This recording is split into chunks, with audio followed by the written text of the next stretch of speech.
हम बात करने वाले हैं इन्फो एज यानी कि नौकरी डॉट कॉम के बारे में। और नौकरी डॉट कॉम के स्टॉक में अगर हम देखें तो ऊपरी स्तरों से अच्छी खासी गिरावट हो चुकी है, अराउंड 26% की।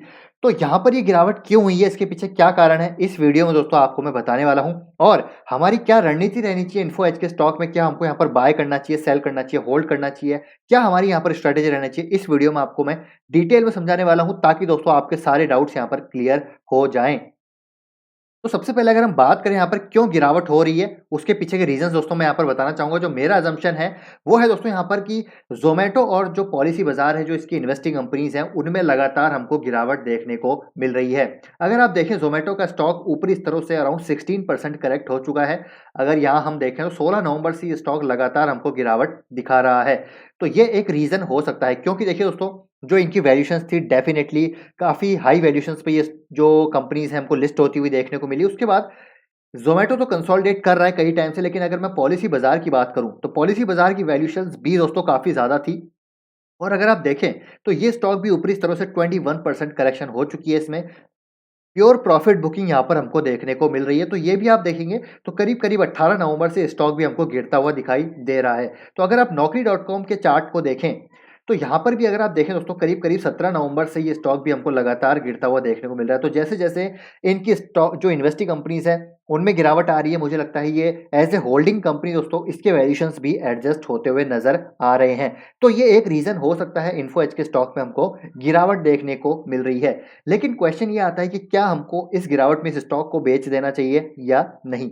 तो एक बात दोस्तों मैं आपको यहाँ पर क्लियर करना चाहूँगा कि मेरे ख्याल से दोस्तों इन जो ये इन्फो एज स्टॉक है, इसको हमको बेचना नहीं चाहिए, क्योंकि बहुत ही शानदार कंपनी है। और इनफैक्ट यहाँ पर एक अपने ज़बरदस्त बाइंग रेंज में ये आ चुकी है। 200 डे मूविंग एवरेज पे ये स्टॉक आ चुका है। तो मेरे ख्याल से यहाँ पर एक बाइंग अपॉर्चुनिटी क्रिएट हो रही है। उसके पीछे रीज़न क्या है? तो उसके पीछे सबसे बड़ा रीज़न है दोस्तों कि इन्फो एज का जो बिज़नेस मॉडल है वो काफ़ी यूनिक है। ये दोस्तों इनके पास एक ऐसी मशीन है जिससे ये कैश फ्लो जनरेट करते हैं, वो है दोस्तों नौकरी डॉट कॉम प्लेटफॉर्म। गजब का दोस्तों इनका ये प्लेटफॉर्म है। एक cash flow principle cash flow generator है इनके लिए, जहां पर 90% रेवेन्यू 80% रेवेन्यू इनका इसी एक प्लेटफॉर्म से आता है। और जितना भी कैश फ्लो ये जनरेट करते हैं इस प्लेटफॉर्म से, इस बिजनेस से, इस यहाँ पर वेबसाइट से, वो सारा का सारा ये री इन्वेस्ट करते हैं। जी हाँ दोस्तों, और यही इनके खासियत है इनके बिज़नेस मॉडल की। देखिए बेसिकली दोस्तों, अगर आप इन्फो एज में इन्वेस्ट कर रहे हैं ना, तो मेरे ख्याल से इन्फो एज में आपको इस तरीके से इन्वेस्ट करना चाहिए कि आप जो है स्टार्टअप्स में इन्वेस्ट कर रहे हैं, क्योंकि यहाँ पर संजीव बिखचंदानी जी बहुत ही गजब का ये दोस्तों एक लीडर है, नाम है इंडस्ट्री में। और ये जो इनका दिमाग है, मेरे ख्याल से हमको इनके दिमाग पे इन्वेस्ट करना चाहिए, संजीव बिखचंदानी जी पे इन्वेस्ट करना चाहिए, ना कि इन्फो एज पे। क्योंकि जिस प्रकार इन्होंने इन्वेस्टमेंट किए हैं, चाहे हम जोमेटो की बात करें, पॉलिसी बाजार की बात करें, या फिर हैप्पीली अनमैरिड की बात करें, अभी मैं दिखाऊँगा आपको। देखिए कई सारी इन्वेस्टिंग कंपनीज़ हैं इनकी।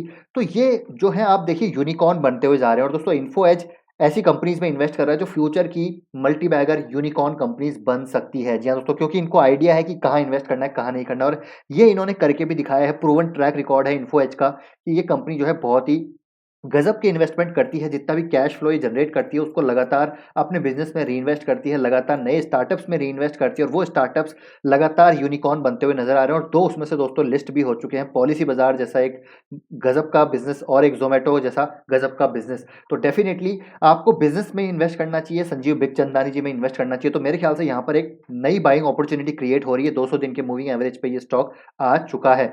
तो यहाँ पर अब मैं आपको बताता हूँ कि क्यों आपको यहाँ पर इसको कंसीडर करना चाहिए। तो इसके पीछे के रीजंस मैं आपको बताता हूँ। रिसेंटली दोस्तों अगर हम बात करें, तो इनकी इन्वेस्टिंग कंपनी जैसे कि जोमेटो और पॉलिसी बाजार लिस्ट हुई है, ठीक है, गजब की लिस्टिंग यहाँ पर हमको देखने को मिली। लेकिन उसके बाद डेफिनेटली प्रॉफिट बुकिंग थी, क्योंकि वैल्यूएशंस काफ़ी ज़्यादा हाई थे। और इनके जो Affleck learning system private limited है, ये इनका एक जो है इन्वेस्टमेंट गजब का है।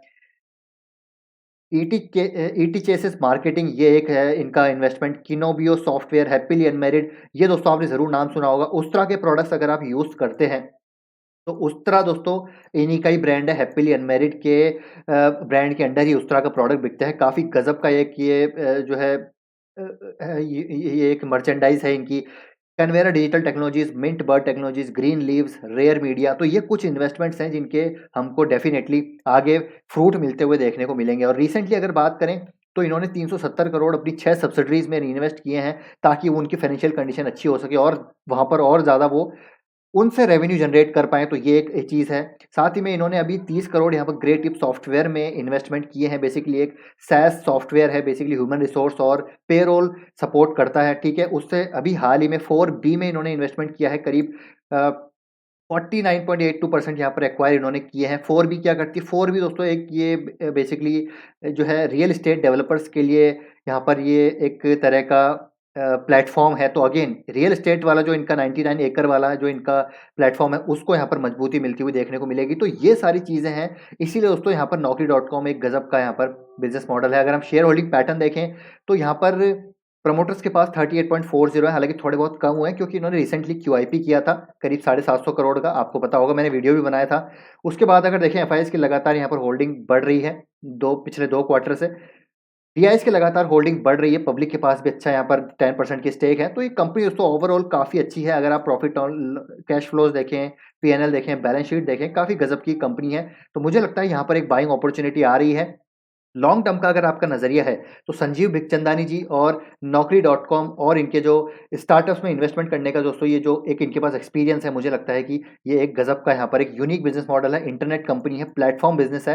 तो फ्यूचर में ये बिज़नेस मुझे लगता है कि बहुत ज़्यादा ग्रो हो सकता है और यहाँ पर ऐसे स्टार्टअप्स में ये इन्वेस्ट करते हैं। बेसिकली अगर आप देखिए, आप और हम दोस्तों रिटेल निवेशक हैं, जो कि बेसिकली यहाँ पर किसी भी स्टार्टअप में इन्वेस्ट नहीं कर सकते। तो इन्फो एज हमको यहाँ पर प्लेटफ़ॉर्म प्रोवाइड कराता है कि हम ऐसे स्टार्टअप्स में इन्वेस्ट कर पाएँ जो भविष्य के यूनिकॉर्न बनते हुए नज़र आएँगे। तो मुझे लगता है Naukri.com एक गज़ब की कंपनी है, एक अपॉर्च्युनिटी यहाँ पर आ रही है बाइंग की, तो आप इसको ज़रूर एक्यूमुलेट कर सकते हैं, एवरेज कर सकते हैं और फंडामेंटल्स काफ़ी अच्छे हैं, मैनेजमेंट काफ़ी अच्छा है, कैश फ्लोज़ रीइन्वेस्टमेंट काफ़ी गज़ब का है इनका, तो ये सारी चीज़ें ज़रूर काफ़ी बेहतरीन है। तो ये है दोस्तों पूरा एनालिसिस मेरी पॉइंट ऑफ व्यू से, मेरा ओपिनियन, मेरा थॉट, अपनी रिसर्च भी आप ज़रूर कीजिए। तो कोई क्वेश्चन, डाउट्स है तो आप कमेंट बॉक्स में ज़रूर पूछ सकते हैं। मिलते हैं आपसे नेक्स्ट वीडियो में।